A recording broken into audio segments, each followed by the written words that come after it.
मैं गोविंद जी से ही आग्रह करूंगा कि आप स्वयं जो है वो माननीय गोविंद जी डोटासरा साहब का सूत की माला पहना करके और उनका स्वागत करें, अभिवादन करें।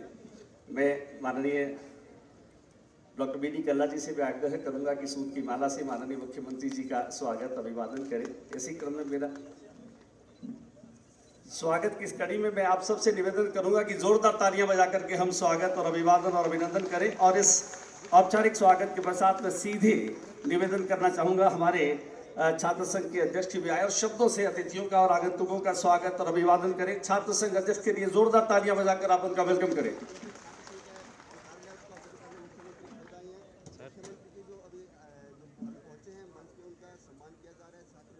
आज इस छात्र संघ अध्यक्ष कार्यालय के उद्घाटन पे हमारे मुख्यमंत्री आदरणीय अशोक गहलोत साहब, हमारे कांग्रेस पार्टी के राजस्थान के प्रभारी रंधावा साहब, यहाँ मंच पे विराजमान मंत्री गोविंद राम जी मेघवाल साहब, भंवर सिंह जी भाटी साहब, बी डी कल्ला साहब, हमारे NSVI के इंचार्ज जो राजस्थान के हैं, और छात्र संघ अध्यक्ष मेरे छोटे भाई हरिराम गोदारा जी, विधायक कृष्णा पूनिया जी, तमाम सम्मानित मंच, यहाँ पर सामने विराज रहे आदरणीय बुजुर्गों, युवा साथियों, माताओं बहनों, छात्र शक्ति, मीडिया के बंधु, एक मौका मिला युवाओं के बीच में आने का, उनको बधाई देने का, उनको शुभकामनाएं देने का। आप सबने हमारा स्वागत किया, इसके लिए तो मैं धन्यवाद देना चाहता हूं। हमारे देश में युवा सबसे ज्यादा है और जिस देश में युवा सबसे ज्यादा होते हैं वो ही उस देश की प्रगति करते हैं, वही देश का आने वाला भविष्य होते हैं। और छात्र चुनाव के माध्यम से जो युवा चुनाव जीत करके आते हैं वो लोकतंत्र को मजबूत करते हैं, प्रजातंत्र को मजबूत करते हैं। और ये वर्षों से चली आ रही है कि जो लोग चुनाव में मत लेकर के चुनाव जीत करके आते हैं वो वहां की अपनी संस्था, अपने लोगों का प्रतिनिधित्व करते हैं, उनकी आवाज बन करके उनके समस्याओं को उठाते हैं और उनका समाधान करवाते हैं। भाई हरिराम गोदारा जी को आप सब युवाओं ने चुना और अभी रामनिवास कोकना जी ने बताया कि किस प्रकार से हमेशा यहाँ काफी वर्षों से NSVI चुनाव जीतती आई है। मैं बधाई देता हूं NSVI के तमाम नेता और कार्यकर्ताओं को जिन्होंने बहुत अच्छी मेहनत की है।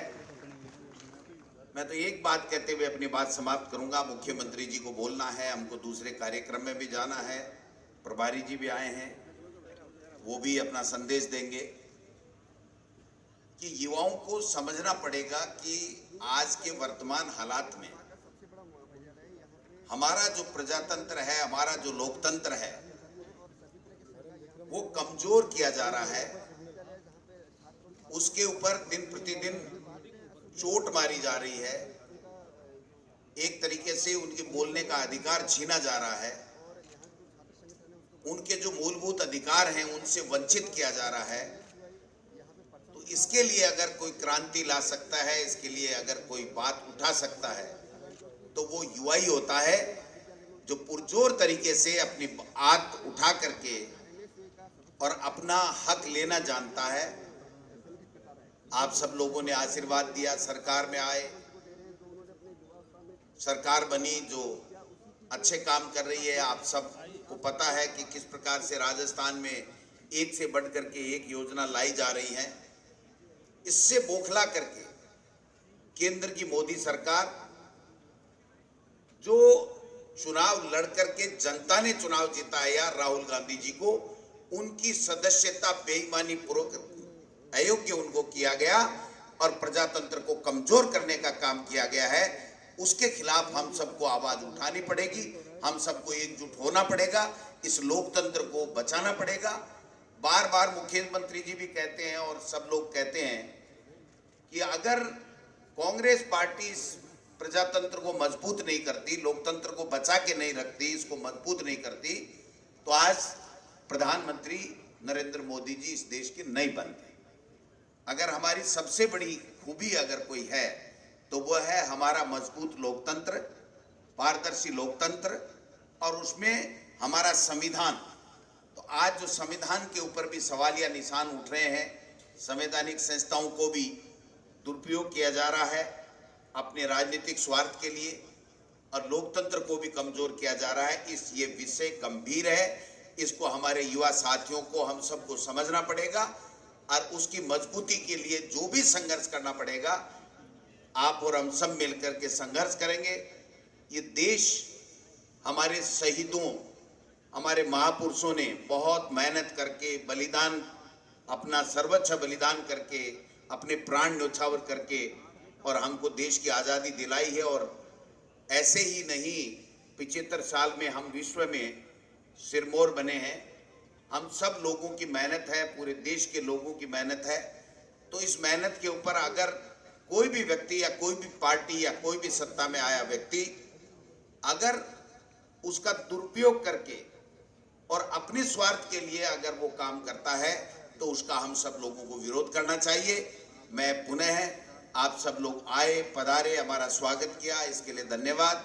और भाई हरिराम गोदारा जी और उनकी टीम को बहुत बहुत बधाई देना चाहता हूँ, बहुत बहुत शुभकामनाएं देना चाहता हूँ। आगे बढ़िए, संघर्ष कीजिए और छात्रों की आवाज़ बुलंद कीजिए। निश्चित रूप से आगे आपका भविष्य अच्छा होगा। इन्हीं शुभकामनाओं के साथ आपने बुलाया, हमारा सम्मान किया, बहुत बहुत धन्यवाद। जय हिंद, जय भारत। शुक्रिया माननीय डोटासरा साहब। छात्र संघ अध्यक्ष हरिराम जी से मेरा रहेगा निवेदन कि मंच पर आसीन माननीय शिक्षा मंत्री महोदय का भी बुके देकर उनका वेलकम स्वागत करें। सम्माननीय गोविंद जी मेघवाल साहब का भी बुके देकर उनका वेलकम और स्वागत करें। और उनके साथ साथ बाबर सिंह जी बाटी और सम्माननीय कृष्णा जी, तालियों के साथ में स्वागत, अभिवादन और ये लहराते हुए हाथ, ये उत्साह का जो संचार यहाँ पर हो रहा है, उनकी अभिव्यक्ति आपकी तालियों के माध्यम से होनी चाहिए।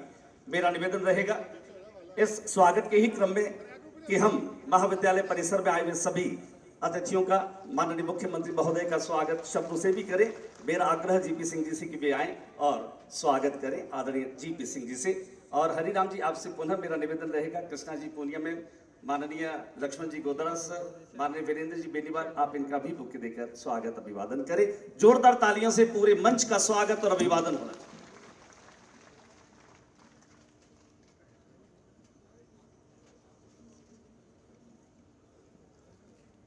मंच पर आसीन राजस्थान के जननायक मुख्यमंत्री परम सम्माननीय अशोक गहलोत साहब, चूंकि मुझे कहा गया है कि बहुत कम समय है, समस्त मंचासीन माननीय मंत्री महोदय,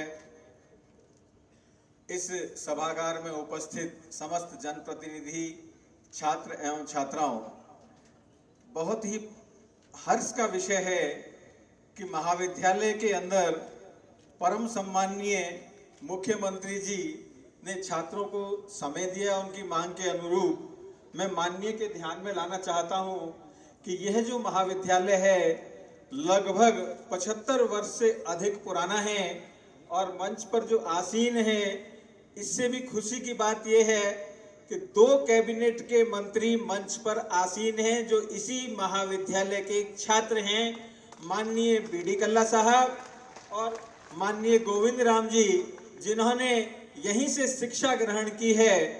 और उससे भी बड़ी बात, 1962 में स्नातकोत्तर कक्षाएं खुलवाने के लिए माननीय बीडी कल्ला साहब के नेतृत्व में ही जब आंदोलन हुआ था, तो इस महाविद्यालय में पीजी की कक्षाएं प्रारंभ हुई थी। और अत्यंत हर्ष का विषय है कि यह महाविद्यालय नेक से लगातार 3 बार ए ग्रेड प्राप्त है। जितने भी संस्थान हैं, आयुक्तालय की ओर से भी इस महाविद्यालय को सर्वश्रेष्ठ महाविद्यालय के इनाम से नवाजा गया था। इसके अलावा आज की तारीख में यहाँ पर 100 विभिन्न विषयों के अंदर जो शोध पर्यवेक्षक हैं वो पंजीकृत हैं।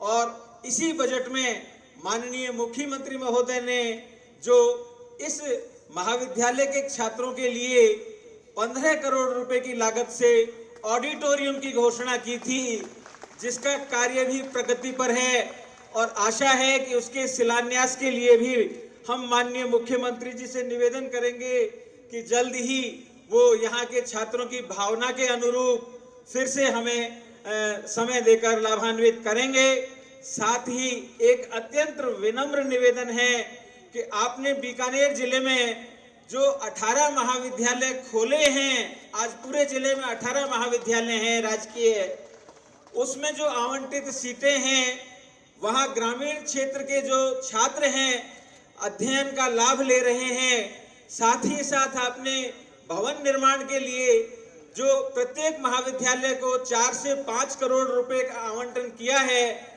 आशा है कि जुलाई से जो नियमित कक्षाएं हैं आपके द्वारा जो दिया गया बजट है उसकी सहायता से प्रारंभ हो जाएंगी। उससे ग्रामीण परिवेश के छात्रों को विशेष रूप से लाभ होगा। मैं माननीय के ध्यान में लाना चाहता हूं कि खेल के विकास के लिए और छात्र संख्या के अनुपात में कक्षा कक्षों की एक महती आवश्यकता है। इसलिए कृपया कर आप आज मंच से छात्रों की इस आकांक्षा की भी पूर्ति कर दें। हमने प्रस्ताव बनाकर भेजे हैं। जो पीटीईटी का आवंटन आपने हमें किया था, 3 साल में हमने 93 करोड़ 12 लाख की लगभग बचत राजकोष में जमा करवा दी गई है। उसका आधा जो हिस्सा है 50% प्रोत्साहन राशि के रूप में नियमानुसार महाविद्यालय को मिलता है। उसमें से 5 करोड़ कोविड रिलीफ में, 15 करोड़ रुपए ऑडिटोरियम के लिए, तो माननीय 20 करोड़ रुपए राज्य सरकार के द्वारा जारी किए जा चुके हैं। उसके लिए मैं बहुत बहुत आभारी हूं महाविद्यालय का प्राचार्य होने के नाते, और आपसे आशा करता हूं कि यहाँ के छात्रों की जो पुराना भवन है जर्जर हो चुका है, कक्षा कक्षों की बहुत आवश्यकता है। हमने एक 30 कक्षा कक्षों का प्लान भेज रखा है, राज्य सरकार के पास विचाराधीन है, जिस पर लगभग 8 करोड़ रुपए व्यय होंगे। और 2 करोड़ रुपए जो खेलों के लिए, कृष्णा पूनिया जी यहाँ बैठी हैं, खेलों के विकास के लिए आपने बहुत कुछ किया है, तो पीटीईटी की प्रोत्साहन राशि में से ही अगर आप जारी करवा दें तो यहाँ के जो 11,000 छात्र हैं उनको बहुत ही लाभ मिलेगा। एक बार पुनः सभी का यहाँ पर पधारने के लिए बहुत बहुत स्वागत, बहुत बहुत आभार, बहुत बहुत धन्यवाद। Thank you. बहुत बहुत धन्यवाद। मैं और हम सब जिनको सुनना चाहते हैं, जिनके प्रति हम सब की श्रद्धा और अपार आस्था है, माननीय मुख्यमंत्री जी को सुने। लेकिन 2 मिनट के लिए हम हरिराम गोदारा जो कि छात्र शक्ति के प्रतिनिधि हैं और पिछले 4 वर्षों से एनएसयूआई का परचम इस बड़े महाविद्यालय में फैल रहा है, आपकी तालियों के बीच हरिराम जी से मैं निवेदन करूंगा, छात्र संघ अध्यक्ष, कि वो अपने मन की बात मंच तक पहुंचाए, आप तक पहुंचाए। तालियों के साथ इस युवा का स्वागत करें। अभिवादन।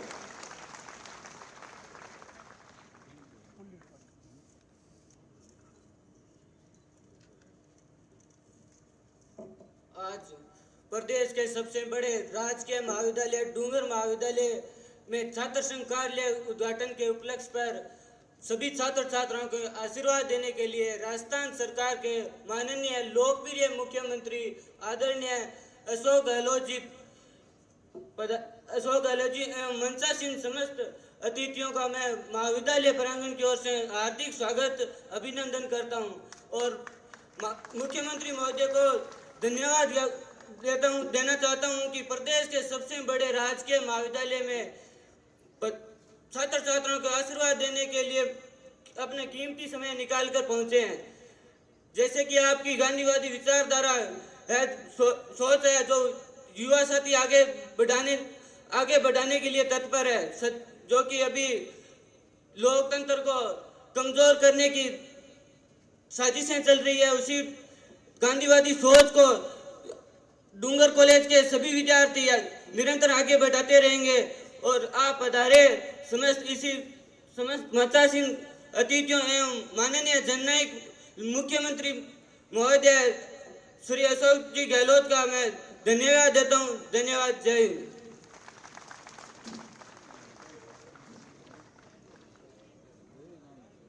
माननीय हमारे बीच में, और हम सब जानते हैं कि पूरा प्रदेश ही नहीं बल्कि पूरा देश अब आपके सामने हमारे जो राज्य ऊर्जा मंत्री है भंवर सिंह जी भाटी अपनी संक्षिप्त में बात रखेंगे। आप जोर से तालियां बजा के स्वागत कीजिए।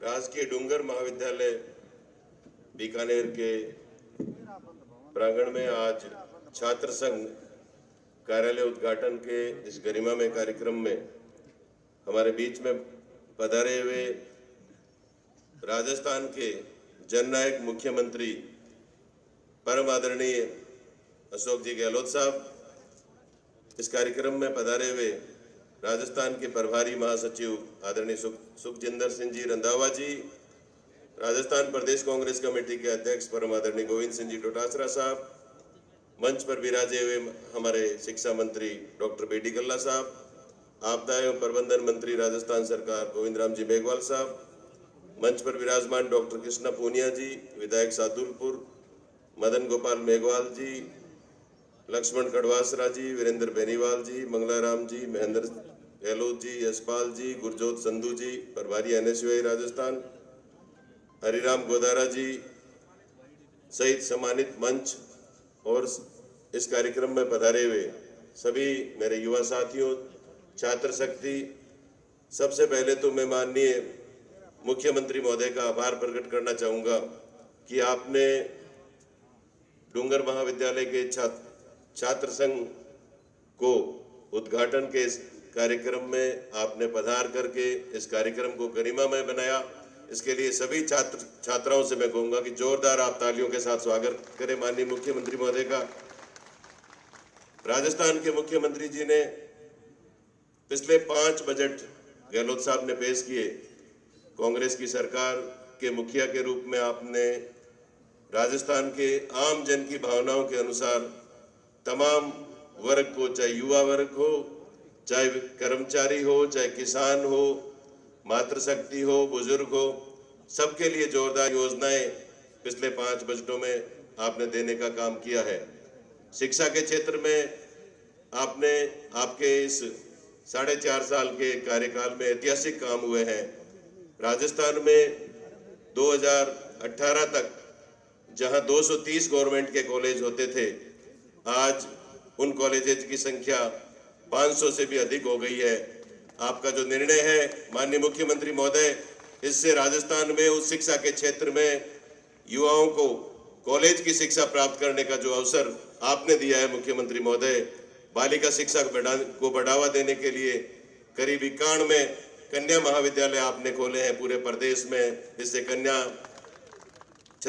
शक्ति को, हमारी बहनों को जो 12वीं पढ़ने के बाद एक तरह से पढ़ाई छोड़ने के लिए मजबूर हो जाती थी, उनको भी आपने आगे बढ़ने का मौका दिया है। हमारे पूर्व शिक्षा मंत्री जी डोटासरा साहब यहाँ विराजे हुए हैं। आपने जो Mahatma Gandhi English medium school खोलने की आपने जो ऐतिहासिक निर्णय लिया था मुख्यमंत्री महोदय के नेतृत्व में, उसमें आज लाखों बच्चे अंग्रेजी माध्यम के स्कूल में पढ़ रहे हैं। गरीब का बच्चा, किसान का बच्चा, एक आम परिवार का बच्चा आज इंग्लिश मीडियम में फ्री पढ़ रहा है। निश्चित रूप से शिक्षा के क्षेत्र में नए आयाम पूरे राजस्थान में स्थापित किए गए हैं। चाहे बड़ी संख्या में स्कूलों को 10वीं से 12वीं करना हो। बीकानेर की यदि हम बात करें तो बीकानेर में जो 4 विश्वविद्यालय वर्तमान में चल रहे हैं, महाराजा गंगा सिंह विश्वविद्यालय, स्वामी केशवानंद कृषि विश्वविद्यालय और जो हमारा गुरु जम्बेश्वर भगवान के नाम से आपने पशुपालन विश्वविद्यालय का जो नाम अभी बजट में घोषणा की है, ये विश्वविद्यालय भी आपकी देन है।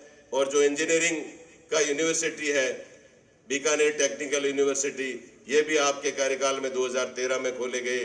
चारों के चारों विश्वविद्यालय माननीय मुख्यमंत्री अशोक गहलोत जी आपके द्वारा बीकानेर संभाग मुख्यालय पर खोले गए। उसके लिए बीकानेर की छात्र शक्ति, आपका जितना धन्यवाद दे उतना कम है। बीकानेर के डूंगर कॉलेज सहित इन 2 कॉलेज होते थे बीकानेर में, आपने 18 गवर्नमेंट के कॉलेज पिछले 4 सालों में बीकानेर जिले में खोले हैं। एक बड़ा इतिहास बनाया है। प्रत्येक तहसील मुख्यालय पर, प्रत्येक उपखंड मुख्यालय पर आपने जो गवर्नमेंट के कॉलेज खोले हैं, आज हजारों बच्चे गांव में पढ़ करके अपनी उच्च शिक्षा ग्रहण कर रहे हैं। डूंगर महाविद्यालय का अपना अच्छा इतिहास है। यहाँ से निकलने वाले विद्यार्थी हमेशा मेधावी रहे हैं। आपने यहाँ पधार करके जो समय दिया उसके लिए मैं संपूर्ण छात्र शक्ति की तरफ से आपका आभार प्रकट करता हूँ। बहुत बहुत धन्यवाद। जय हिंद, जय भारत। शुक्रिया, धन्यवाद। मैं निवेदन कर रहा हूँ cabinet minister honourable Govind Ram ji Meghwal साहब की भी आए अपनी बात कहें। राजस्थान सरकार के और हमारे आदरणीय राजस्थान सरकार के मुख्यमंत्री और आदरणीय नेता अशोक गहलोत साहब, हमारे राजस्थान के प्रभारी जो कि पंजाब में डिप्टी चीफ रहे हैं, अभी भी एमएलए हैं और हमारे प्रभारी हैं, सुखजिंदर सिंह जी रंधावा साहब, हमारे क्रांतिकारी और मुख्यमंत्री जी के साथ कंधे से कंधा मिला के पूरे राजस्थान के अंदर जो विकास की गंगा बहा रहे हैं, आदरणीय गोविंद सिंह जी डोटासरा साहब जो कि हमारे पीसीसी के अध्यक्ष हैं, सम्मानित मंच और सामने विराजमान सभी हमारे इस समाज की क्रीम स्टूडेंट्स और बालिकाएं। साथियों, मैं सबसे पहले तो मुख्यमंत्री जी को बधाई देना चाहता हूं कि आपने कल 5 बजे इन स्टूडेंट्स को टाइम दिया। कल से इनके इतने खुशी आए बच्चों में, जिसकी मैं यहाँ गाथा नहीं गा सकता या सुना नहीं सकता, कि कल के बाद रात को मेहनत करके और इन्होंने भारी उत्साह के साथ ये सारी तैयारी की। इसके लिए मैं आपको बधाई प्रेषित करना चाहता हूं। साथियों, आप जानते हो, मुझे याद आता है ज्योतिबा फुले का कथन कि शिक्षा के बिना मति नहीं, मति के बिना नीति नहीं, नीति के बिना गति नहीं और गति के बिना अर्थ नहीं, रुपया पैसा नहीं और रुपये पैसे बिना आदमी का जीवन पशु के बराबर है। आज मुख्यमंत्री जी ने गांव-गांव में अंग्रेजी स्कूलें देकर और यह साबित कर दिया कि आज एक गरीब का बच्चा भी अंग्रेजी की शिक्षा निःशुल्क प्राप्त कर सकता है। मुझे याद है जब मैं डूंगर कॉलेज का 1980 में स्टूडेंट बनकर के आया तो यहाँ हमारे बीकानेर में मात्र 2 कॉलेज थे। लॉ की डिग्री मात्र यहाँ डूंगर कॉलेज में मिलती थी और आज आपने पूरे 33 जिलों में मेडिकल कॉलेज देने का काम किया। आपने भारी संख्या में, जितने आजादी के बाद कॉलेज नहीं खुले, इतने अपने पिछले 5 साल में खोलने का काम किया। इसलिए मैं मेरे स्टूडेंट से निवेदन करना चाहूंगा कि शिक्षा के बिना जीवन अधूरा है। आप याद करो कि यहाँ तो महात्मा गांधी जी ने अलग से गया था, उन्होंने लॉ की डिग्री विदेश से ली। डॉक्टर अंबेडकर जिन्होंने संविधान बनाया वो भी लॉ की डिग्री बाहर से लेकर के आए। शिक्षा के बिना कुछ भी नहीं है। और आप देख रहे हैं कि 2014 के बाद जो इस देश में सत्ता पे काबिज हो गए वो वापस 100 साल पीछे ले जा रहे हैं। आपको भय का वातावरण बना रहे, पाखंडवाद में लोगों को लड़ा रहे और जाति और धर्म के नाम पे लड़ा रहे। ये अंग्रेज जानते थे कि इस देश में एकता का अभाव है या शिक्षा का अभाव है या विकास नहीं था या कॉलेज नहीं थे, उसका लाभ उठा करके यहाँ काबिज हो गए। वो मात्र एक ईस्ट इंडिया कंपनी आई थी। लेकिन आज जो आपने सामने बैठे हो, सभी गांव से आते हो आप लोग। कल आप में से कोई कलेक्टर बनेगा, कल आप में से कोई एसपी बनेगा, कोई इस देश का नेता बनेगा। इसलिए मैं आपसे आग्रह कर रहा हूं कि आप लोग आज जो कांग्रेस की नीति है, जिसने इस देश को आजादी दिलाई, जिसने इस देश को विकास की ओर ले गए, और ये लोग जो केंद्र में मॉब लिंचिंग करवा रहे हैं, आज छोटी छोटी बातों के अंदर लोगों को देशद्रोही का नारा दे रहे हैं। इसलिए हम सब पढ़े लिखों को समझने की जरूरत है।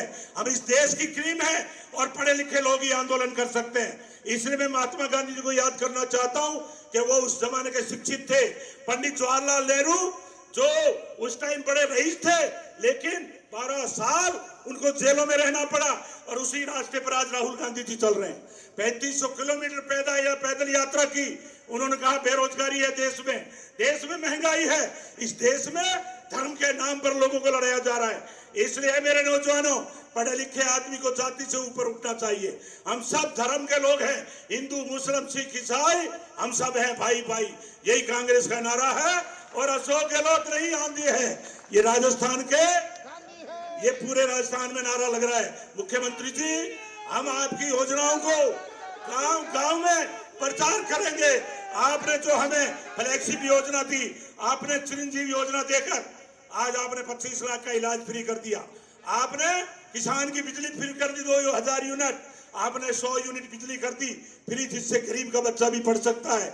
इसलिए मैं मेरे नौजवानों से कहना चाहूंगा कि मुख्यमंत्री जी ने रिकॉर्ड तोड़ विकास के काम किए हैं। दूसरी तरफ ये महंगाई हमारी कमर तोड़ रही है, इसलिए आपको विचारधारा पे चलना चाहिए।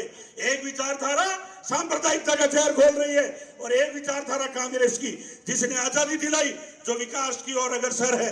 इसलिए आपको तय करना है कि कौन सी विचारधारा को आगे बढ़ाएं जिससे हमारा देश मजबूत हो। मैं लंबी बात नहीं कहते हुए मैं इतना ही कहूंगा कि अशोक गहलोत साहब के विचारधारा और कांग्रेस की विचारधारा और राहुल गांधी और सोनिया गांधी जो देश के अंदर जो सांप्रदायिक ताकतों से लड़ रहे हैं, हमें उन्हीं के पद चिन्हों पे चलकर हमारे देश को मजबूत करेंगे। गांव गांव में शिक्षा का लक्ष्य जगाएंगे। आप पधारे इस कॉलेज में, आपको बहुत बहुत धन्यवाद। साहब की मुख्यमंत्री जी की तालियां बजा के जोर से स्वागत कीजिए। जय हिंद, जय कांग्रेस। शुक्रिया। और अब इसी डूंगर महाविद्यालय में छात्र संघ अध्यक्ष भी रहे और आज राजस्थान के कैबिनेट मिनिस्टर भी हैं डॉक्टर बी.डी. कल्ला। राजस्थान के लोकप्रिय मुख्यमंत्री जी सम्मानीय अशोक जी गहलोत साहब, हमारे प्रभारी महासचिव सुखजिंदर सिंह जी रंधावा साहब, हमारे प्रदेश कांग्रेस कमेटी के अध्यक्ष माननीय श्री गोविंद सिंह जी डोटासरा साहब, सम्मानित मंच और सम्मानित प्रांगण,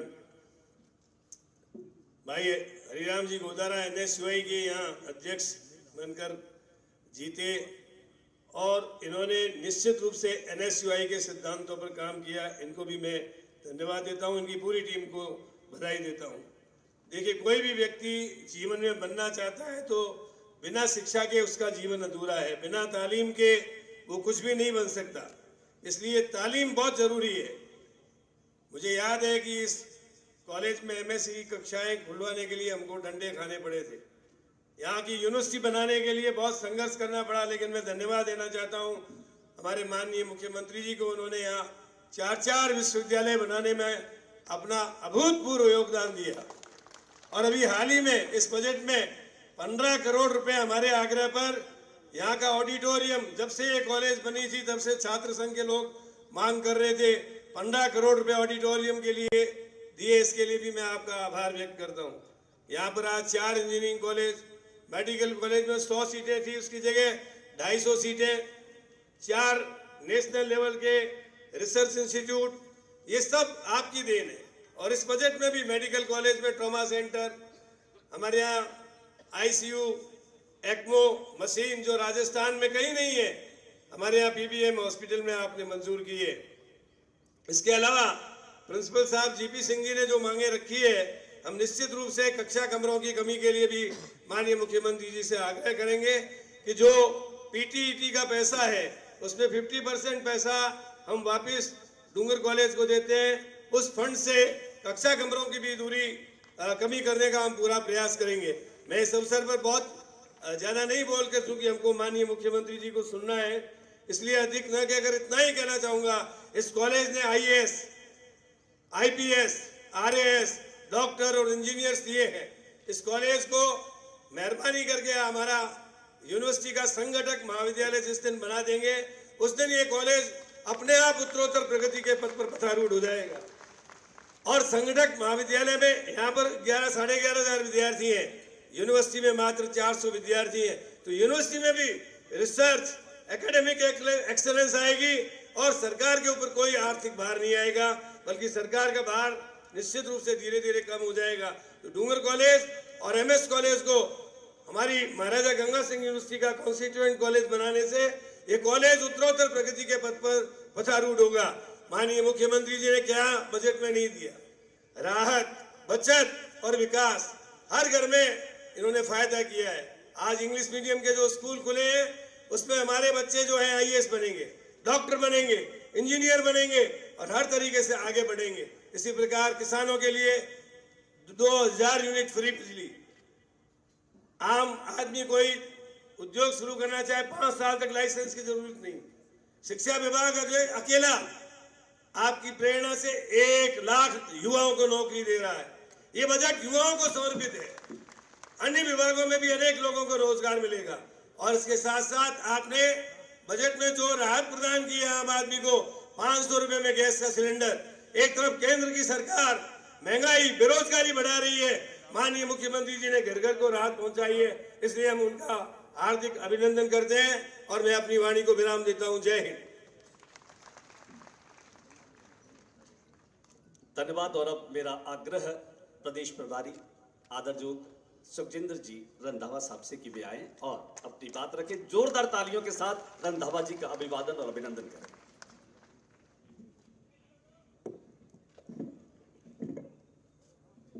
माननीय चीफ मिनिस्टर अशोक गहलोत जी, डोटासरा जी, कला साहब, मेघवाल साहब, भाटी जी, कृष्णा पूनिया जी और यहाँ के प्रेसिडेंट गोदारा साहब और स्टेज पर बैठे सभी नेतागण और मेरे सामने बैठे स्टूडेंट्स, टीचर्स, सत्कारयोग भाइयों बहनों।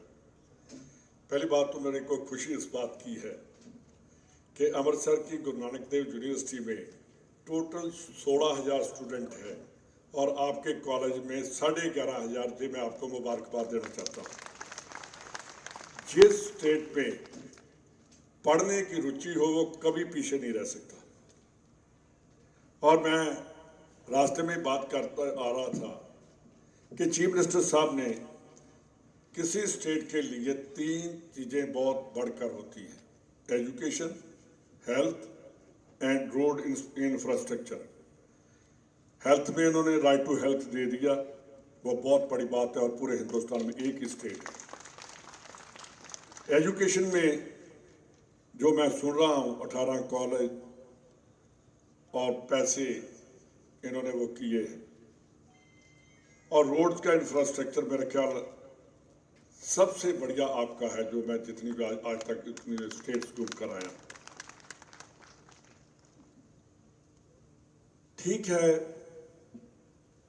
कि कुछ लोग देश को बांटने की जब नफरत की राजनीति करते हैं, कांग्रेस में नफरत बिल्कुल बर्दाश्त नहीं की जा सकती। राजगुरु सुखदेव, भगत सिंह, नेताजी सुभाष चंद्र बोस, महात्मा गांधी, अंबेडकर, कितने भी आप नाम ले लो, इन्होंने कभी देश को आजाद करने के लिए धर्म की राजनीति नहीं की। इन्होंने एक ही कहा कि हमारा देश एक है। किसी को नहीं पता था कि देश को आजादी मिलेगी। किसी ने नहीं कभी सोचा कि देश को आजादी मिलेगी। पर लास्ट में अंग्रेजों को, जिनका कभी सूरज नहीं डूबता था, वो हिंदुस्तानियों ने उनका सूरज भी डुबो दिया था। मैं तो स्टूडेंट्स जो बैठे हैं, मेरे भाई भी हैं, बेटे भी हैं, मैं एक बात आपको कहना चाहता हूं, अगर देशभक्ति है तो देश है, अगर देशभक्ति नहीं है तो पढ़ने का कोई फायदा नहीं। अगर देश को आगे लेकर जाना है, हमारे दिमाग में होना चाहिए कि मेरा देश है। आप बैठे हैं बीकानेर, मैं डेरा बाबा नानक बैठा हूं। 65 की वार मैंने देखी, मैं 6 साल का था। ऐसे लग रहा था कि पाकिस्तान के साथ अमेरिका के वो सभी थे। हमारी फौजों ने, जब लाल बहादुर शास्त्री ने एक नारा दिया था, जय जवान जय किसान, जवान भी आगे आ गया और किसान ने बॉर्डर पर खड़े होकर उनकी मदद की। उस टाइम हमारे पास बहुत जो सुविधाएं नहीं थी, आर्मी के पास पीछे राशन के लिए नहीं थे। हिंदुस्तानियों ने जाकर बॉर्डर पर बंकर पर खड़े होकर उनको राशन भी दिया और उनके साथ काम भी किया। इसीलिए बीकानेर से लेकर फिरोजपुर तक हर बॉर्डर से, हर सेक्टर से हम पाकिस्तान का एरिया हमने लिया था। तो भाइयों, आप जहां बैठे हैं, मेरे को बहुत खुशी की बात है कि जब स्टूडेंट्स बैठकर आपके जो प्रेसिडेंट गोदारा साहब अभी बोल कर गए हैं, नेता जो होता है वो किसी तरफ भी, आप एक बिल्कुल प्लेन जो है किताब हो, कॉपी हो, इसमें जो भी आप लिख देंगे आप वो ही पढ़ेंगे। तो आप जो जब उठाएंगे पेपर को, उस पर देशभक्ति जरूर लिखिए कि हम देशभक्त पहले हैं, उसके बाद कुछ और है। आज जो चल रहा है, मैं चीफ मिनिस्टर साहब आपको भी बधाई देना चाहता हूं कि आपने कांग्रेस से मेरे हमारे पंजाब के मंत्री हैं ब्रह्मेंद्रा जी, कल हम बैठे थे तो वो कहने लगे कि अशोक गहलोत जी सबसे पहले NSUI में आए थे। कहने लगे मैं उस टाइम कांग्रेस में था, कहने लगे मैं यूथ कांग्रेस में था तो वो NSUI में थे। जो आदमी national student union of India से आता है वो कभी भी एजुकेशन को नहीं छोड़ सकता। उसका जब भी टाइम आएगा वो एजुकेशन की तरफ देखेगा कि मैं इनको कैसे आगे लेकर जाना। मैं आप सबको मुबारकबाद देता हूं और कामना करता हूं कि इससे भी ज़्यादा आप एजुकेशन को और आगे लेकर जाइए ताकि हमारा देश वर्ल्ड में सबसे आगे जा सके। एक ही पहचान है, अगर एजुकेशन है तो देश है, एजुकेशन है तो तरक्की है। बहुत बहुत धन्यवाद। जय हिंद।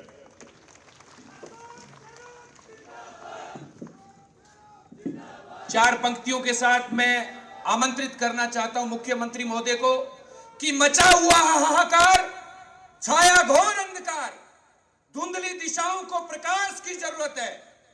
मचा हुआ हाहाकार, छाया घोर अंधकार, धुंधली दिशाओं को प्रकाश की जरूरत है। शांति को बचाने और अशांति को मिटाने हेतु आज जन क्रांति के विकास की जरूरत है। लाखों सियार किंतु सिंह का विकल्प नहीं, शौर्य स्वाभिमानी इतिहास की जरूरत है। राजस्थान को कल भी अशोक गहलोत की जरूरत थी, राजस्थान को आज भी अशोक गहलोत की जरूरत है। जोरदार तालियों के साथ मैं निवेदन करना चाहता हूं प्रदेश के मुखिया जननायक, जिन्होंने प्रदेश के गरीब की जीवन की दौड़ को मजबूत करने के लिए एक निवेदन करना चाहता हूं। हमारे डॉक्टर साथी सड़कों पर उतरकर विरोध कर रहे हैं चिकित्सा के अधिकार का। मैं निवेदन करना चाहता हूं मुख्यमंत्री महोदय से, प्रदेश का एक नागरिक होने के नाते हम सामने खून बहाने के लिए तैयार हैं। लड़ेंगे, नस कटाएंगे, काटेंगे नहीं, गरीब को मरने नहीं देंगे। गांव में बैठा एक प्रदेश का व्यक्ति आपको धरती का भगवान मान रहा है, वो कह रहा है हमारा जीवन बचाने के लिए, हमारा जीवन बचाने के लिए अगर प्रदेश में कोई व्यक्ति है जो रात को सोते हुए भी हमारा सोचता है, वो केवल अशोक गहलोत हो सकता है। ये गरीब एक व्यक्ति इस बात को जानता है। मैं खुद ऐसे परिवार से आता हूं जिसका नाता कांग्रेस से रहा है। मेरे दादाजी बताते हैं जब अकाल पड़ते थे गांव के अंदर लोग जिक्र करते थे कि खाए उनके लिए अनाज नहीं मिलेगा। उस अकाल के साये के अंदर जब साल में 10 क्विंटल गेहूं खर्च हो तो 15 क्विंटल गेहूं आदरणीय अशोक गहलोत जी उस घर तक पहुंचाने का काम करते थे। हर व्यक्ति इस बात को जानता है। एक छोटा सा उदाहरण लेकर मैं निमंत्रण देना चाहता हूं। कौन से लोग सामने बात कर रहे हैं? जब देश के अंदर वैश्विक महामारी कोरोना आई, कहां थे अमित शाह जी, कहां थे मोदी जी? केवल यही व्यक्ति थे जिन्होंने कहा किसी को भूखा नहीं सोने दूंगा। लगा दिया पूरे प्रदेश की जनता को, लगा दिया कांग्रेस के कार्यकर्ता को।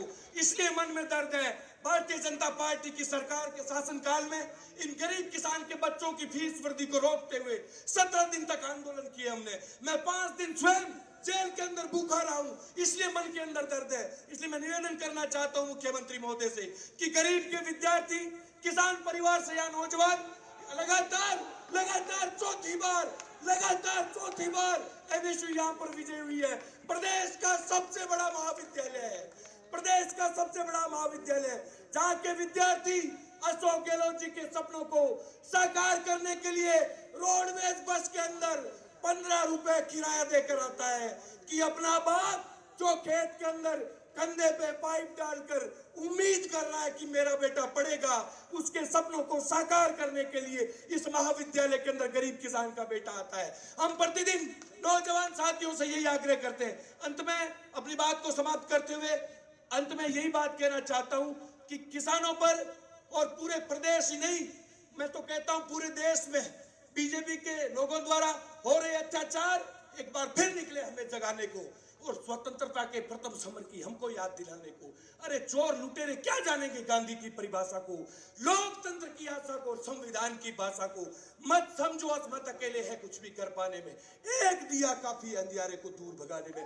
वो दीपक बनकर अशोक गहलोत जी आप लोगों के बीच में जोरदार तालियों के साथ अशोक गहलोत जिंदाबाद, अशोक गहलोत जिंदाबाद। आदरणीय मुख्यमंत्री महोदय अशोक गहलोत जी आपको आशीर्वाद वचन प्रदान करें। अशोक गहलोत जिंदाबाद, अशोक गहलोत जिंदाबाद, अशोक गहलोत जिंदाबाद। आदरणीय मुख्यमंत्री महोदय अशोक गहलोत जी।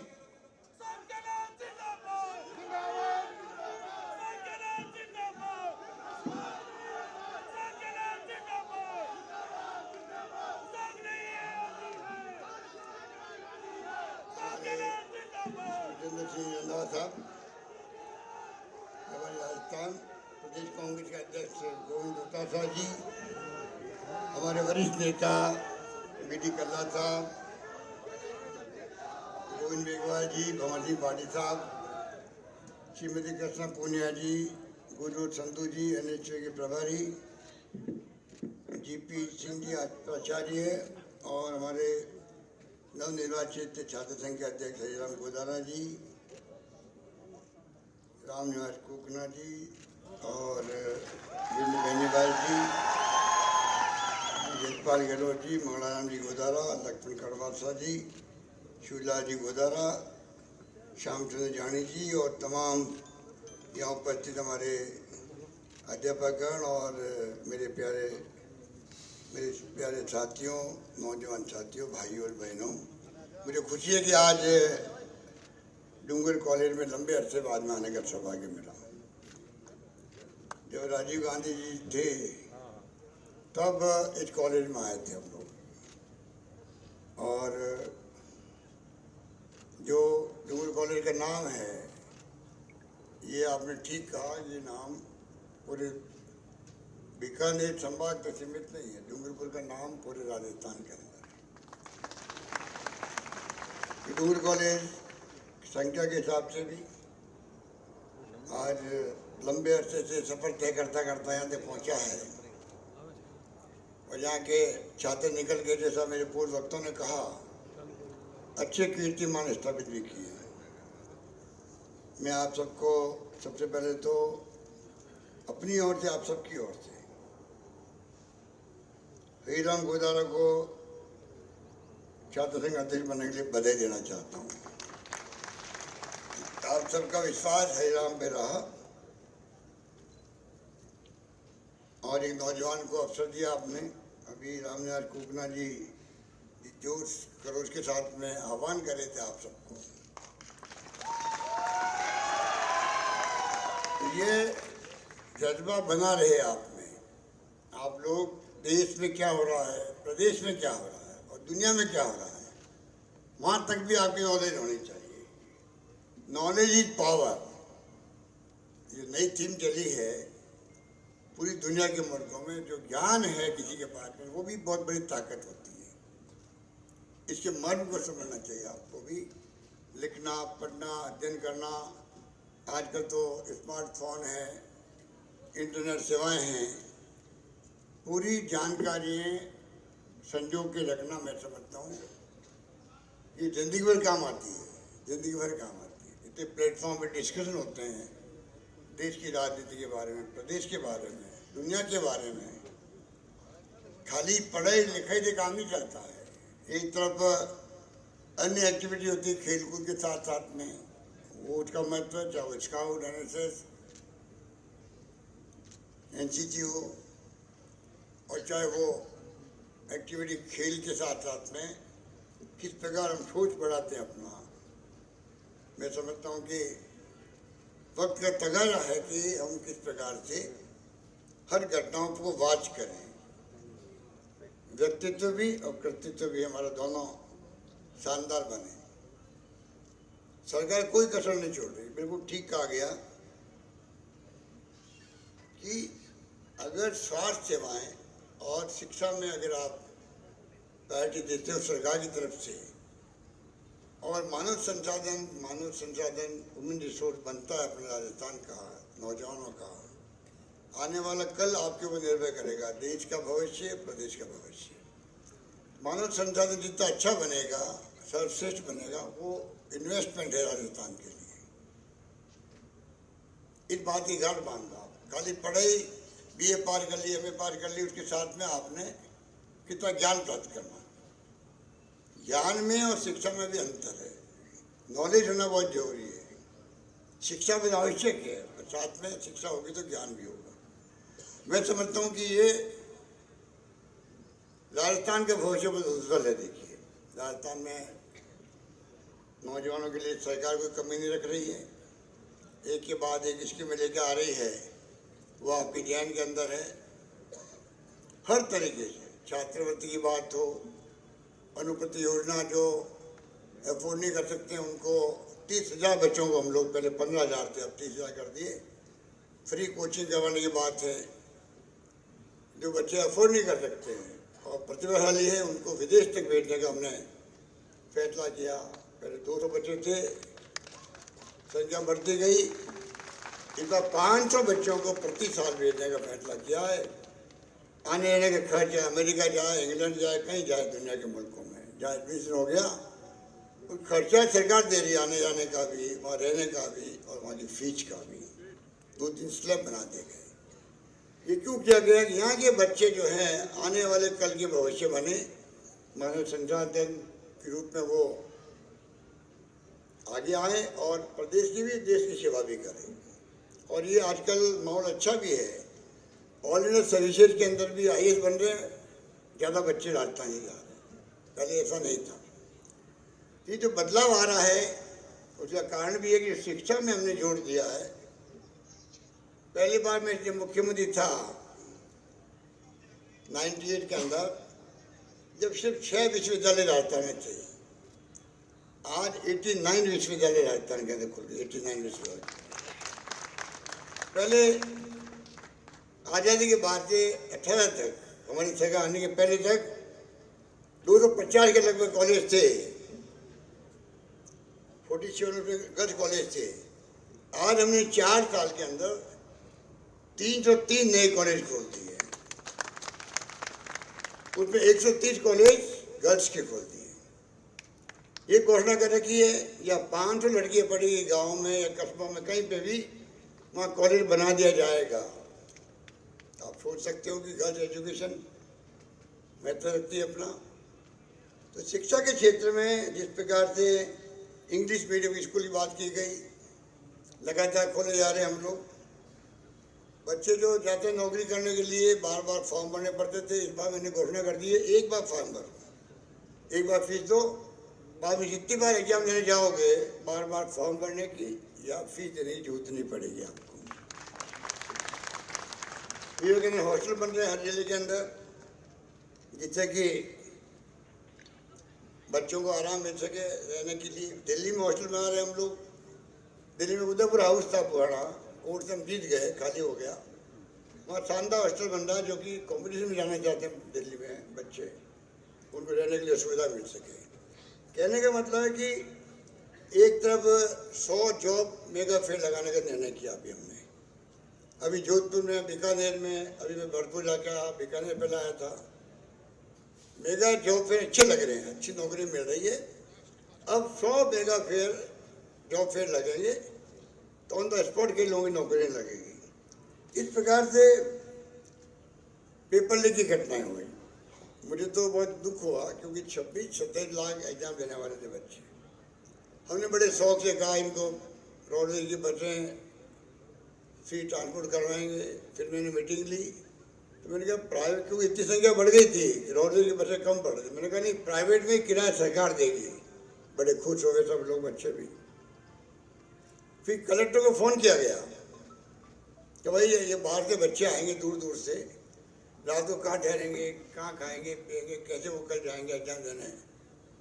तो तमाम, लगभग तमाम सब जगह पर, कोई धर्मशालाओं में, कहीं पर होटलों में, जहाँ भी बस चला उनको रखा गया, खाने पीने की व्यवस्था की गई, बहुत अच्छा माहौल था।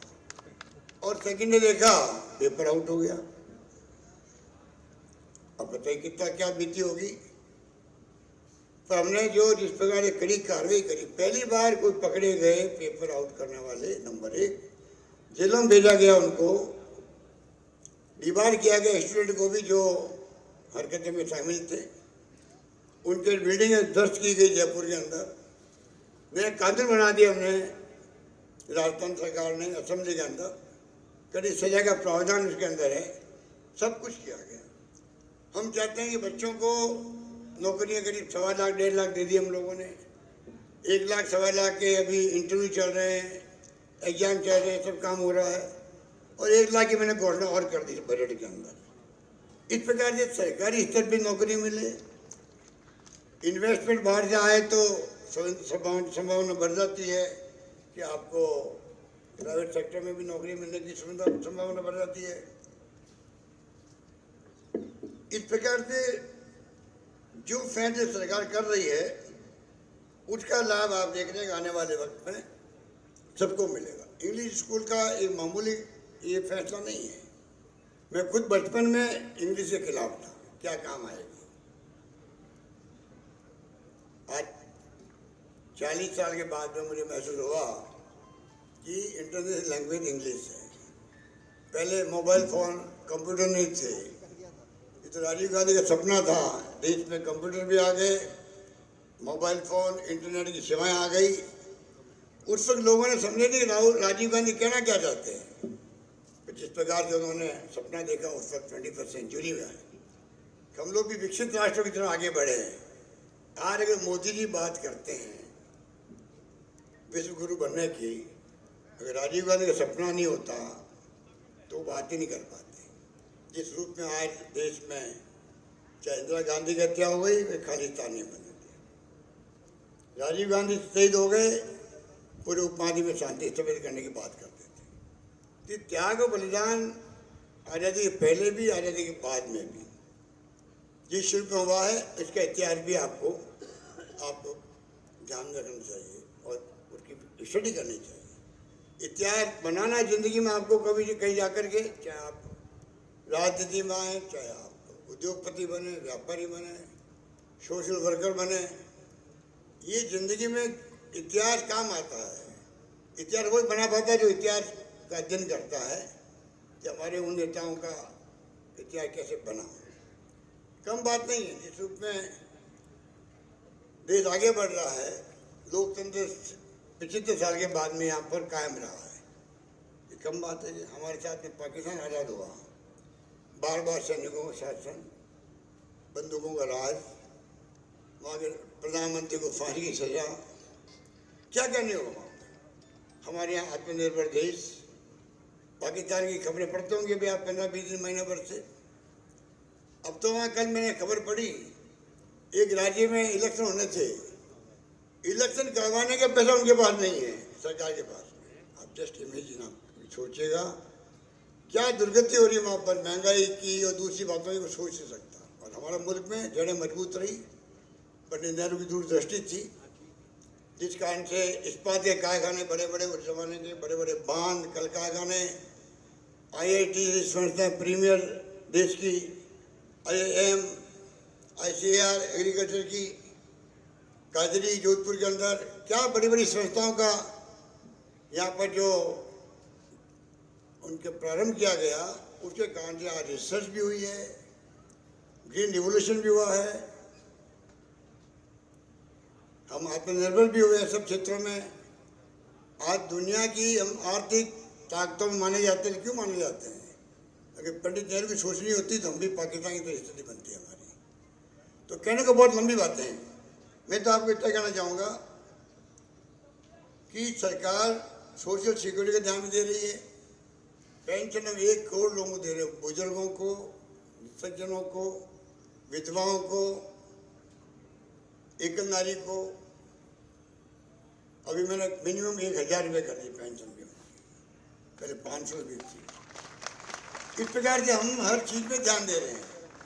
भारत सरकार से कह रहे हैं आप सोशल सिक्योरिटी में आइए, आप कानून बनाइए पार्लियामेंट के अंदर। जैसे कि डॉक्टर मनमोहन सिंह ने, सोनिया गांधी जी के वक्त बने थे कानून, नरेगा का बनो, बीकानेर वाले जानते हैं, आकाश सूखा पड़ता तो क्या स्थिति होती थी यहाँ पर। अब आराम हो गया, रोजगार मिलता उन लोगों को। मैं कई बार आता था कोलायत और गाँव में यहाँ पर आकाश आते कामों के अंदर, जब मैं मेंबर पार्लियामेंट था जोधपुर का, पड़ोस में था कोलायत। मुझे याद है यहाँ की स्वच्छता भी अच्छा काम करती है, हमेशा सोशल वर्कर भी आपके यहाँ पर अच्छे हैं, कोई कमी नहीं रखी सेवा करने में। पर समय बीतता गया, कानून बन गया right to education, right to food, 2 रुपये किलो गेहूँ, 3 रुपये किलो चावल, अभी तो फ्री मिल रहा है। RTI, राइट टू इंफॉर्मेशन, वो क्रांतिकारी कानून है दुनिया का। ये कानून बने तो एक कानून और बने। मैंने कहा प्रधानमंत्री जी को राइट टू सोशल सिक्योरिटी, हर इंसान, हर परिवार को जिंदा रहने का हक है, उनके लिए पूरी व्यवस्था आप करो। एक मजदूर होता है, बिल्डिंग खड़ी होती है, खाली मशीन से नहीं होती, मजदूरों से होती है। और जब उनका एज हो जाती है, उम्र हो जाती है, तो सही साथ नहीं देता है, काम नहीं कर सकते। घर में ऐसी व्यवस्था नहीं होती है कि उनको ध्यान रखे कोई, बेटे पोते भी नहीं होते कई बार और स्थिति बन जाती घर की। सरकार की जिम्मेदारी है कि सबको एक मिनिमम जो है वो अपना जीवन चला सके। ये व्यवस्था हर परिवार की होनी चाहिए। दुनिया के मुल्कों में है, प्रधानमंत्री जी विश्व गुरु बनने की बात करते हैं, वो तब बनेंगे तब कम से कम सोशल सिक्योरिटी भी होगी देश के अंदर। इंग्लैंड में जाइए, अमेरिका में जाइए, वीकली पैसा मिलता है परिवार को जिसको जरूरत है। तो बहुत लंबी चौड़ी बातें हैं। मैं आपको इस मुबारक मौके पर कहना चाहूँगा कि आप निश्चिंत रहें। कॉलेज हो, स्कूल हो, हमने हर पंचायत में स्कूल खोल दिए 12th तक की, हर ग्राम पंचायत में। लड़के लड़कियों को बाहर दूर नहीं जाना पड़े। इतनी कॉलेज खोले, गर्ल्स कॉलेज कि पेरेंट पढ़ाए लड़कियों को, पढ़े छुड़वाए नहीं। तो चारों ओर से हम लोगों ने पानी की स्कीमें बनाई है। घर घर नल योजना आपको मालूम है, आधा पैसा भारत का, आधा पैसा हम दे रहे हैं। बिजली का आप देख रहे हैं कि उत्पादन बढ़ रहा है, अब तो सोलर आने लग गया है और बढ़ेगा। सड़कें शानदार राजस्थान की, अभी रंधावा साहब कह रहे थे कि भाई राजस्थान की सड़कें बहुत शानदार है। तो मैंने कहा भाई कोई जमाना था गुजरात की सड़कें अच्छी मानी जाती थी और कहावत थी गुजरात से आओ, कार के अंदर अगर नींद में सो रहे हो, नींद खुल जाए तो राजस्थान आ गया। इतनी सड़कें खराब थी। अब उल्टा मामला हो गया, शानदार सड़कें राजस्थान की हो गई। तो हर क्षेत्र में विकास किया राजस्थान में। इसलिए आपको मैं यही कहना चाहूँगा, अभी तुम आए तो थे, आपका प्रोग्राम अच्छा नहीं, गोविंद मेघवाल जी ने बनवा दिया। हम तो आज आए थे, हमारे कांग्रेस के जो अब राहुल गांधी की मेंबरशिप खत्म कर दी पार्लियामेंट की, एक षड्यंत्र के द्वारा की गई है। आप सोचिएगा, जिस परिवार ने आज़ादी जंग के अंदर मोतीलाल नेहरू, आनंद भवन, सरदार भवन इलाहाबाद के अंदर, गांधी जी भाई रुक करके आंदोलन चलाया करते थे देशव्यापी।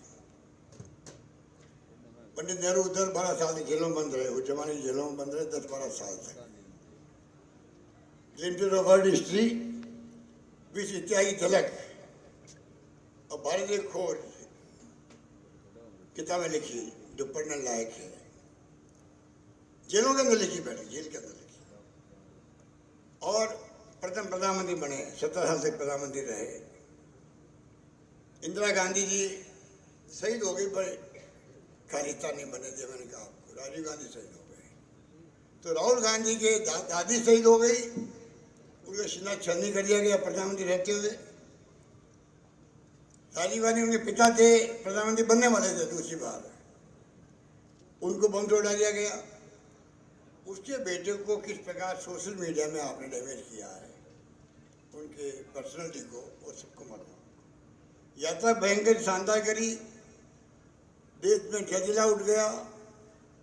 देश भर में जो 4 मुद्दे उठाए उन्होंने, वो चाहे उड़ीसा हो, चाहे वो बंगाल हो, चाहे वो नहीं भी गए हैं, तो हर प्रदेश के हर गांव में, हर घर में एक मैसेज था कि राहुल गांधी कन्याकुमारी से कश्मीर तक जा रहे हैं। मुद्दे क्या है? महंगाई है, जो कमर तोड़ महंगाई है, बेरोजगारी है, नॉन वायलेंस रहना चाहिए देश के अंदर, हिंसा नहीं होनी चाहिए, प्यार मोहब्बत भाईचारे सद्भावना रहे आपस के अंदर, सब धर्मों में, सब जातियों में, ये मुद्दा था। और गरीब अमीर की खाई बढ़ती जा रही है, खाई बढ़ेगी तो गरीब कभी ऊपर आ ही नहीं पाएगा, ये मुद्दे थे। उसकी तरफ ध्यान नहीं दिया प्रधानमंत्री जी ने कि विपक्ष का नेता बोल रहा है और सही बोल रहा है, उसकी तरफ ध्यान देना चाहिए। लोकतंत्र का कायदा होता है, जिसका लोकतंत्र में यकीन नहीं हो वो क्यों ध्यान देगा। ये तो लोकतंत्र का मुकुट पहन के चुनाव जीतने वाले लोग हैं, सरकार बन गए, प्रधानमंत्री बन गए, अच्छी बात है। ये भी इसलिए बने कि गांधी जी का, पंडित नेहरू, सरदार पटेल, मौलाना आजाद के ज़माने में जो अम्बेडकर साहब ने बनाया संविधान और लोकतंत्र की व्यवस्था करी और कायम रही 25 साल बाद में, इसलिए आप प्रधानमंत्री बन पाए हो। जनता माई बाप है, जनता 1 सेकंड लगाती है, पता नहीं लगता कब आप घर चले जाओ। अब उस व्यक्तित्व को, उस राहुल गांधी को, जिनके पिता शहीद हो गए देश के लिए, दादी शहीद हो गई, उसको आप किस रूप में ट्रीट कर रहे हो? पार्लियामेंट में बोलने नहीं दे रहे हो। पार्लियामेंट में रहा हूँ 5 बार, केंद्रीय मंत्री बना 3 बार। मुझे मालूम है कि नियम क्या है। अगर आपके ऊपर कोई आरोप लगाता है तो आपको अधिकार है वापस तो उत्तर देने का। उत्तर नहीं देने दिया आपको, क्योंकि अडानी जी का मुद्दा उठा दिया, अडानी जी के मुद्दे की सब बातें एक्सपेंड कर दी। यहाँ तक मैं समझता हूँ स्पीकर साहब को ये भी नहीं करना चाहिए था। कई बार एक्सपेंड करने के लिए हाउस में अनाउंस करना पड़ता है। रेयर केस में छोड़ दीजिए, रेयर केस में हो सकता है कि वो कोई ऐसी बात, वल्गर बात आ गई, कोई बात आ गई तो हटा सकते हैं, वरना पार्लियामेंट में, असेंबली में स्पीकर साहब को अनाउंस करना पड़ता है सबके सामने। इसको मैं एक्सपेंड करता हूँ। कोई ऐसी बात आ गई है, डिस्कशन हो गया, तो आपने सब उनके जो आरोप थे अडानी जी को और मोदी जी लेके, सबको एक्सपेंड कर दिया पार्लियामेंट के बाद में। बोलना आप दे नहीं रहे हो, वो लिख के दिया, स्पीकर साहब बाहर गए तब भी नहीं बोलने दिया आपने। और अचानक ही जो ये जलजिला पैदा हुआ भारत जोड़ो यात्रा का, वो जो उनकी सोशल मीडिया की ट्रोल हो रही थी आर्मी, समझ गई कि अब हमारे चलने वाले नहीं है, तो षड्यंत्र करके ये केस का फैसला हुआ। और आप देखिए उनको, उनकी मेंबरशिप 12 घंटे भी खत्म कर दी। 1 महीने का स्टे किया कोर्ट ने, उनकी परवाह भी नहीं करती। तो देश की दिशा में जा रहा, कहाँ जा रहा कोई नहीं जानता है। ED, income tax, CBI, judicial दबाव में, इन एजेंसियों का दुरुपयोग, चुनाव आयोग में दबाव होता भी सुप्रीम कोर्ट को कहना पड़ा अब आगे से आप नहीं बना पाओगे, सरकार नहीं बना पाएगी चीफ इलेक्शन कमिश्नर। अब विपक्ष का नेता होगा, सीजीआई खुद होगा, सुप्रीम कोर्ट का, और प्रधानमंत्री होंगे। अब बताइए कितना बड़ा कमेंट और फैसला दिया है सुप्रीम कोर्ट ने। तो आप सोच सकते हो क्यों दिया है? क्योंकि उन्होंने देखा जो हरकतें सरकार कर रही है वो हरकतें उचित नहीं है देश के लिए। कम से कम चुनाव आयोग निष्पक्ष चुनाव कराएगा तो डेमोक्रेसी जिंदा रहेगी। तो ये हालात, मैं इसलिए कह रहा हूँ, मैं एनएसयू में था तब से मेरा मानना है कि छात्र जीवन से ही आप अपनी अपनी विचारधारा बनाएं, सबको सुने।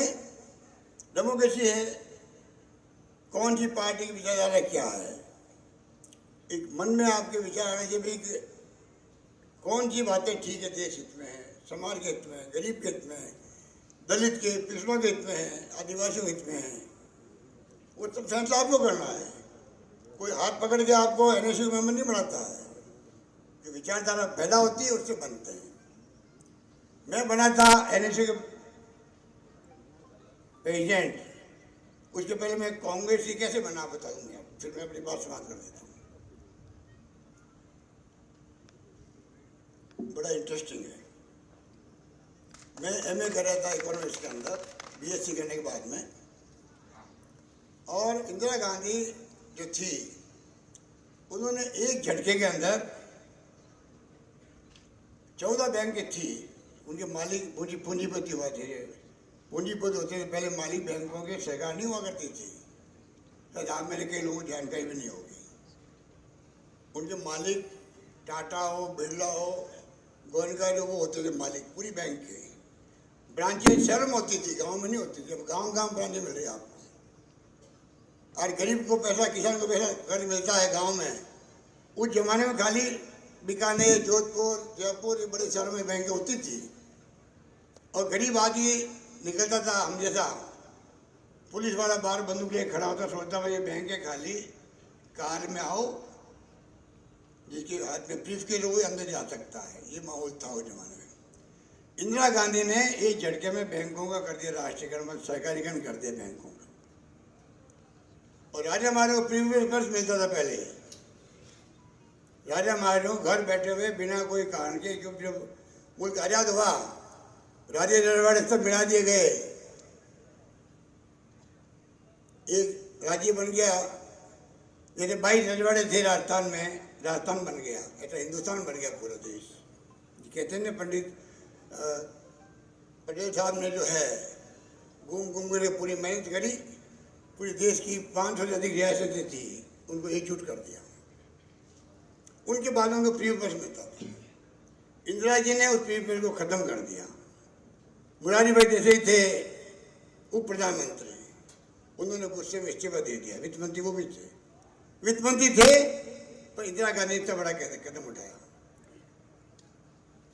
ये जब घटना हुई तो हमारे जो सीपीआई वाले लोग थे, सीपीआई सीपीएम के लोग, ये थोड़े कैडर बेस्ड लोग होते हैं। उसमें एनएसयू भी नहीं थी। उन्होंने एक हस्ताक्षर अभियान चलाया छात्रों में, इंदिरा गांधी को बधाई देने के लिए, धन्यवाद देने के लिए सीपीआई वालों ने चलाया। पहले सीपीआई वाले कांग्रेस सपोर्ट करते थे। तो अभियान चल रहा था, मैं स्टूडेंट था यूनिवर्सिटी के अंदर, कैंपस में घूम रहे थे, मेरे पास भी आए, मैंने साइन कर दिया उसके अंदर। तो इंदिरा गांधी का फैसला स्वागत योग्य है। तो सीपीआई या सीपीएम जो भी थे वो लोग, मुझे याद नहीं कौन थे, उनके सिग्नेचर अभियान के वक्त में मैंने साइन किया और उसी वक्त मैं इंदिरा गांधी का भगत बन गया और कांग्रेसी बन गया।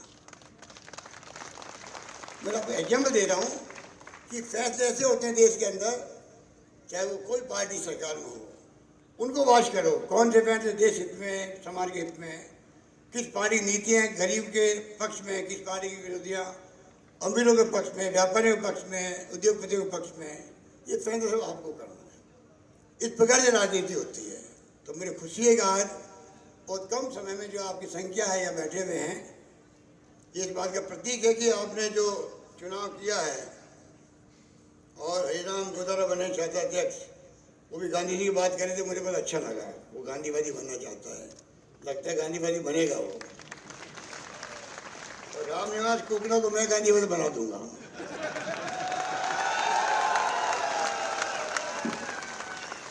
और गांधी भाई रहता रहे। शानदार म्यूजियम बन रहा है जयपुर के अंदर गांधी जी का। गांधी जी के नाम से Tata institute of social science है, वैसी इंस्टीट्यूट हम खड़ी कर रहे हैं जयपुर के अंदर महात्मा गांधी के नाम से, सोशल साइंस। उससे हमारे सोशल वर्कर्स बन सके वहाँ पर। तो शिक्षा जगत में कोई कमी रख नहीं रहे हैं। और जो मांग आपके प्रिंसिपल साहब ने करी है, डिग्री कॉलेज में बेहतर शैक्षिक सुविधाएं उपलब्ध कराने के लिए 30 क्लासरूम की जरूरत बताई इन्होंने। तो ये 30 नए क्लासरूम बनाने की मैं घोषणा करता हूँ। बाकी आपके कलाकार ने बताई दिया कि आपके यहाँ 15 करोड़ की लागत से शानदार ऑडिटोरियम बनेगा। वो अलग ही मैसेज होगा आपके यहाँ। कॉलेज में ऑडिटोरियम बनना बहुत बड़ी बात है। हमें भी उसमें आने का मौका मिलेगा, बोलने का मौका मिलेगा। यही बात करता मैं अपनी बात समाप्त करता हूँ। धन्यवाद। जय हिंद। धन्यवाद।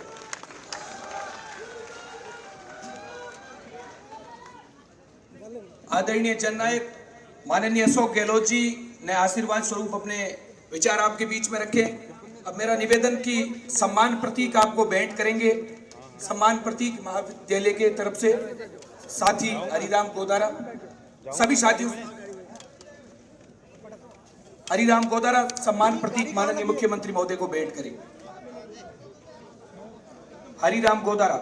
सुखजिंदर सिंह जी रंधावा साहब को मेरा निवेदन है, हरिराम गोदारा माननीय मुख्यमंत्री महोदय को प्रतीक चिन्ह भेंट करें।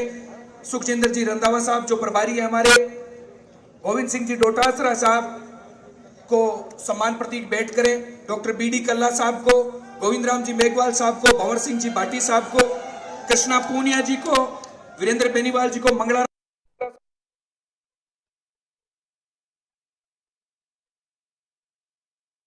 को और ज्योति रंगा जी को, सबको सम्मान प्रतीक भेंट करें। साथ ही हरिराम गोदारा छात्र संघ अध्यक्ष राज के डूंगर महाविद्यालय, आप सब लोग पधारे, उसके लिए आप सब लोगों का बहुत बहुत धन्यवाद। और मेरा एक और निवेदन है, कांग्रेस का संभाग स्तरीय सम्मेलन, कांग्रेस का संभाग स्तरीय सम्मेलन, उसमें आप सब साथी तेरापंथ भवन में अपना समय निकालकर तेरापंथ भवन पहुंचे। सभी साथियों से मेरा निवेदन है, कांग्रेस का